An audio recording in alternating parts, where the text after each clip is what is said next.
Okay. Welcome to the worst comedy show. It's hosted by the owner. You speaking to the man who try and speak of my persona. I'ma do this shit forever, long as I'm alive and fully able. I don't think that I can keep composure. Went from being licks to being me for a living. A transition. Hello, welcome to episode 5 of the Wrestling Tonight podcast. I'm your host, Blake, and here we are, post Money in the Bank.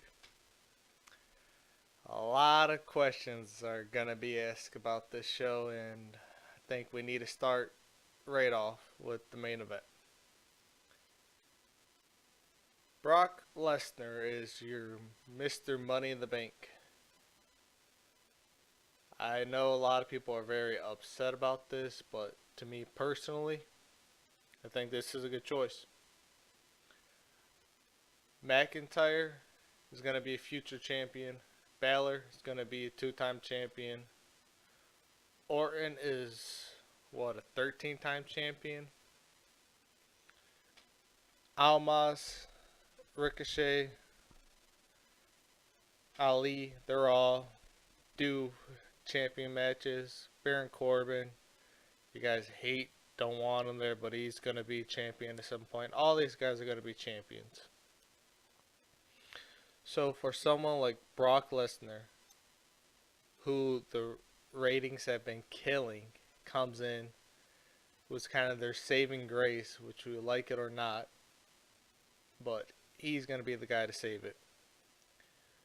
So Brock Lesnar being champ is going to help the ratings yet again, unfortunately, but he is the guy. He's the money draw. He's the one that brings in the bucks. Who knows? Maybe he pulls a Braun Strowman of last year and cashes it in for a title match, let alone just cashing it in to become champion. Maybe he's bigger than that and he sets up something else. But yeah, the match overall was really great. Everyone gave it their all. Props to Finn Balor. Hopefully his back is good enough to show up Tuesday night and see what he has to say. But man, he really gave it his all. All the guys gave it their all. From Ricochet, Almas, Ali, like Drew McIntyre looked like he should. Baron Corbin turning on McIntyre. It's time can tell. We're going to have to see what's in store for Monday night. Who knows? Maybe something else is going on with the Money in the Bank. But yeah, sit here from the main event. We'll talk about that. Brock Lesnar's the guy. He's the saving grace. He's back. A lot of people hate it, but hey, he brings in the money. He brings in the ratings. We hate to see it, but he is the one guy. So I rolled down the card, go to the pre-show. The Usos went toe-to-toe with the SmackDown Live Tag Team Champions, Daniel Bryan and Rowan. To me, I thought this match was booked as a tag team title match. But when they hit the pre-show, it wasn't. Usos pick up the win. And like Corey Graves was saying, now what? What's next for the Usos? They're on Raw. They beat the SmackDown Live champions. I know the wild card rule is in place. So are they going to be number one contenders for that? Or what's going on here? Like, there's a lot of questions still need to be asked about this wild card rule. But Usos get the win. Maybe we'll see them Tuesday night in the title match. Who knows what happens. But yeah, Usos pick up one on the pre-show. Then the show kicks off with the women's Money in the Bank. Ladies really gave it their all. It's very questionable. We're stuck in a weird spot with the women's wrestling and matches like this. Because there's some women that want to give it their all. They want to be just like the men. They want to push it just like the men do. Then there's some that look like they're scared to be hit. There's some that are scared of contact. So I don't know what's going on here. But Bayley picks up the win. We sat and laughed, said this is what Bayley needs to restart her singles career after her and Sasha really ran themselves into the ground as tag team champs. But Bayley's Money in the Bank. She's missed Money in the Bank. So we move on here. I believe the U.S. title was up for grabs after this. We had Samoa Joe, Rey Mysterio, U.S. title on the line. Rey Mysterio picks up a questionable win, and this is one of many referee mistakes that happened through this entire pay-per-view, which I don't know if was booked as it was or something happened along the start of this match, but it was another quick match between the two. Rey Mysterio picks up the win, pinning Joe. Joe's shoulder is up. We'll wait to see what that brings to Raw tonight. But yeah, Rey is your new United States champion. Again, I like how Corey Graves goes in the match and says Mysterio better get out of here before it registers with Joe. And then, sure enough, it registered with Samoa Joe that he lost and went out and started beating Rey. I'm surprised Rey's son, Dominic, isn't getting more involved, but hey, he's a smart man for sitting on the sidelines with this. I would not want to get in Samoa Joe's way with how upset he was with this. But yeah, we got a new U.S. champ. Then we move on to the steel cage match. Shane McMahon versus The Miz. And again, this was a very odd match. And it was The Miz who has Shane in I want to say it was the figure four. And he crawled to the ropes and got to the ropes and held on to the ropes. That should not break the hold. Or I don't know if it was that. It was something in this match that is non-disqualification steel cage match that broke the hold. Or he grabbed the rope when he was pinned. Something bad happened. I can't remember it off the top of my head. I should have wrote this down, but the refs made a terrible call. And officials called the officiating on this match and the previous match with Joe. It really was just, I don't know what was going on. I don't know if it was booked as it was. But I remember even Michael Cole, out of all people, called it and was like, yeah, I shouldn't break it as a non-disqualification match. But yeah, those two went at it. It really lacked. I felt like they could have done a lot more in this, but Shane escapes, slipping through his shirt. Miz lets him fall to get the match win. You can tell right now these two are not done with each other, so to tune in to Raw, let's see what else they have to offer between them two.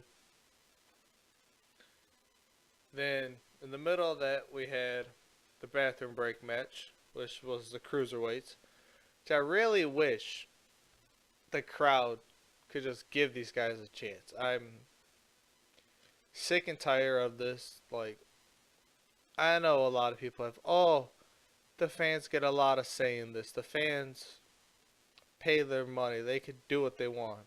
But in reality, you got to give respect to the show. These guys are giving it all for you, the fans, who pay their money to go and watch them. And for, 7 years now? 5 years now? You go and chant CM Punk. The guy is gone from the company. The guy's not coming back. I don't understand chanting CM Punk anymore. It doesn't hurt them. It makes everyone look stupid chanting it, honestly.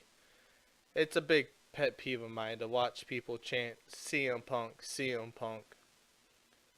For someone who doesn't even care about his own fans, who doesn't even care about his friends, who's gone from the company, who's gone from professional wrestling, who's gone from the sports entertainment. But the fans want to hang on to him and chant that. Okay, that's fine. When AEW turns around for double or nothing, we better hear the fans chant CM Punk at their matches when they are not giving it their all. I don't understand what's the big deal of chanting CM Punk anymore. He's gone. You got to move on from this. Why hang on? I don't understand. But aside from that, Tony Nese, Arya Daivari, they gave it their all. Nese comes out on top. Very good match. Fans really ruined that match for everyone watching at home. Then we tune in. We have Elias. I don't know. No, Elias. That was later on. But we'll talk about Elias real quick because goes backstage, attacks Roman, breaks his guitar over him. Comes out, give it his all to Hartford, wooing the fans. And finishes his whole spiel. Goes on to leave. Roman comes out. They start their match. A big spear.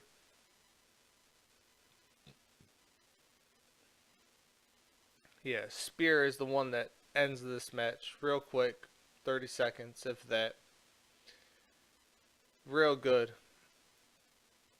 Quality. Roman Reigns picks up the win.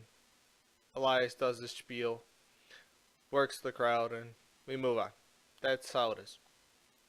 And around this time, I know a lot of Game of Thrones fans were very questionable on what's going on. They're going to tune into Game of Thrones instead. I'm not a Game of Thrones fan, so I didn't watch it. I really don't care for the show. I never sat down and watched an episode. But we move into the women's title matches. Becky Lynch, defending both titles same night, goes on to face Lacey Evans first for the Raw Women's title. This is something I called along the way, that we knew she wasn't going to be champ of both shows for very long, so I was surprised they let her last until the pay-per-view. But she defeats Lacey Evans, and then right away has to face Charlotte Flair. Again, this is a match we've seen 1,000 times, and again, another referee blunder. The officiating was terrible. This felt like we're watching an NBA game. It was just god awful. It looks like Lynch has Flair rolled up, and nothing is called. Nothing at all. Then Charlotte gets up, hits her with the boot. 1, 2, 3. Charlotte's a new women's champ. Something I seen coming because, like I said, you don't see Becky Lynch running both shows. So it's good to see her drop one title. And now she's going to be head of Raw because without Ronda, it's kind of needed there. Flair gets the win, and they start beating up Becky because Lacey Evans cost Becky the second title. She cost her the SmackDown title. So they started going after her. Miss Money in the Bank, Bayley comes out. So comes and saves the day. And then it kind of took her a second. She realized, hey, Charlotte's down. I'm on SmackDown. I'm going to cash in. So she cashed in, pulled her into the center of the ring, hit her with the elbow drop. 1, 2, 3. Bayley is your new SmackDown Live champion. Nothing wrong with this at all. I am okay. I am really happy for Bayley with this. She needed to restart her career. Her and Sasha really hit a rough spot. And then all the Sasha drama was really weighing on her. So she got the move to SmackDown Live. She didn't get the title match. But she got into the Money in the Bank match. She wins the Money in the Bank. So we said, okay, her career is going to start over from here. She needs something to revive it. And sure enough, she got it too. Cash in the same night. 2 years in a row now that the Miss Money in the Bank is cashed in the same night, after Carmella held on to almost a year. But yeah, Bayley's new champ.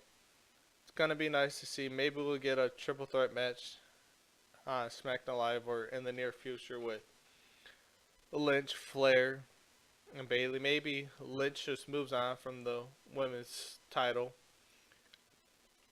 but we'll see.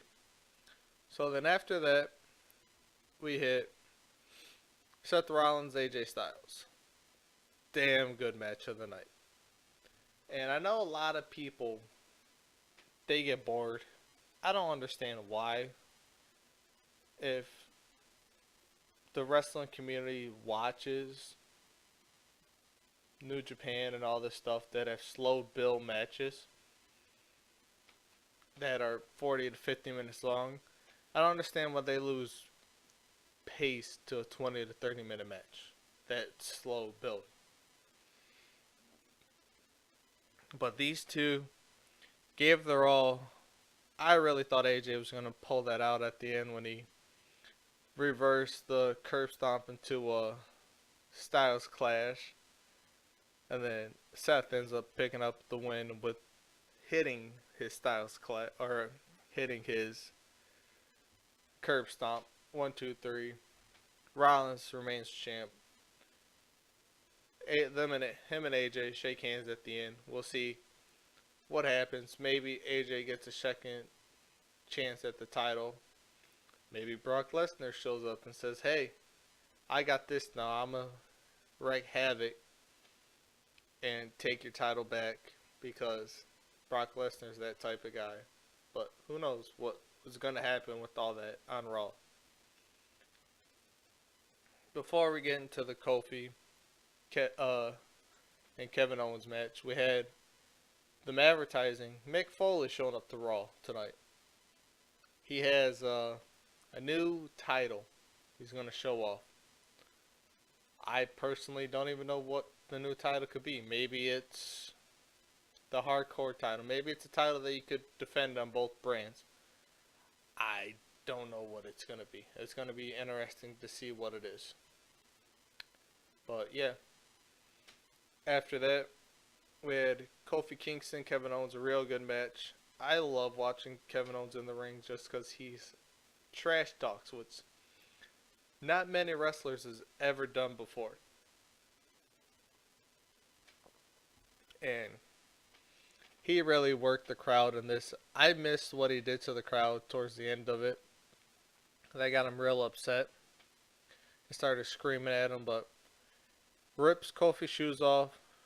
Almost gets him. Kofi hits him with the kick. I can't remember what it's called. The Trouble in Paradise, I believe what it is. And Kofi remains champ. So yeah, then you hit the main event of the night, which we already talked about. 7 men. Because Sami Zayn got into quote-unquote trouble with Braun Strowman. Who even knows if it was Braun Strowman. But a zip tied him, beat him, hung him to the chain link fence in the back. Sami had to go to the local medical center. Couldn't compete. Braun Strowman was unable to take his spot and was sent home and from the facility. So yeah. Brock Lesnar runs down and ends the match. Takes the Money in the Bank. He is Mr. Money in the Bank. Who knows what is going to be happening from here. Which, like I said, he's not my first choice who I wanted to see Money in the Bank. But he is someone that WWE needs. He brings in the views. As much as people hate it, people tune in and watch a Brock Lesnar match.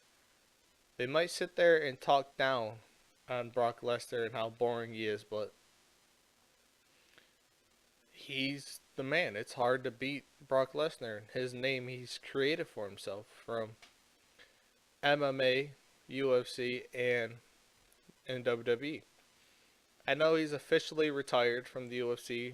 He told Dana White that about a month or so ago. And yeah, he is now Mr. Money in the Bank. Maybe he cashes in on Kofi. Who knows? With the wild card rule set in place, who knows what Brock Lesnar has in mind. But overall, I thought this pay-per-view was really good for being the first one of the year. It wasn't Extreme Rules. It wasn't anything spectacular. But it wasn't something that, okay, it was post-WrestleMania. This is really setting up for the future here. And I hope the fans just give it a chance. I'm sick of people being a fan of this product and talking down on it the entire time. Like, we are fans. We are a community here. And it's very divided with WWE people and then anti-WWE people. It's like everyone who is a fan of Dave Meltzer is anti-WWE. And I'll be one of the first to tell you, I do not believe a word of that guy says. I will never be a fan of him. I don't believe in journalism who is very biased, as he is. And many people believe every word he says like he's some sort of savior. And I'm not someone who is that. So, we'll tune into Raw tonight. We'll see what has to be said. Who knows what's going to happen? Maybe McIntyre and company go after Lesnar, keep calling him out so he shows up. Who knows? I don't know. There's going to be something to do about him being Mr. Money in the Bank rather than him just waiting to cash it in. But, again, we're going to see what goes on from here. I'll be back Wednesday. We'll drop the review of Raw and SmackDown Live post Money in the Bank. We'll see what the shows have in offer. The new thing we're going to start around here will be Superstar of the Week. I'll wait till Wednesday to debut that since Money in the Bank was on a Sunday. We'll be fair about it. We'll let people get a second chance if they weren't able to deliver on the pay-per-view. My Instagram is at Wrestling Tonight Podcast, all one word. You guys will find me there. I post when I upload new episodes to YouTube. I let everyone know. They're always in the profile page. Twitter is at WT_podcast_. I really want everyone to start helping me with that, building that up some more to get more fans along the way. I'm working on getting traffic through there.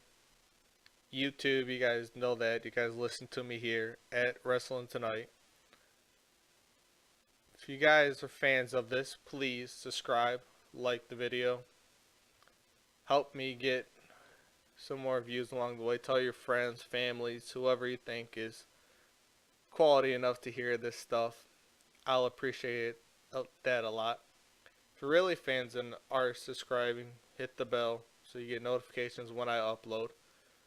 It's only once a week after Raw and SmackDown. Maybe when Double or Nothing comes out, we'll take a look at that.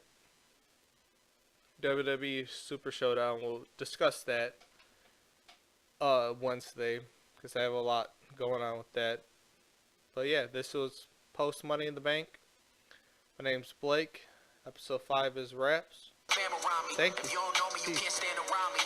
I got brothers doing time down the way. I hope we find a resolution. They ask me if I'm still getting popping off the music, you can bet that. I come back harder every time I have a setback. If I don't make it by the time, then I'm 27. Then I died, and bitch, you gotta respect it. You die today, you die. College student, I'm a die legend. St. John's, I was infatuated with her shit.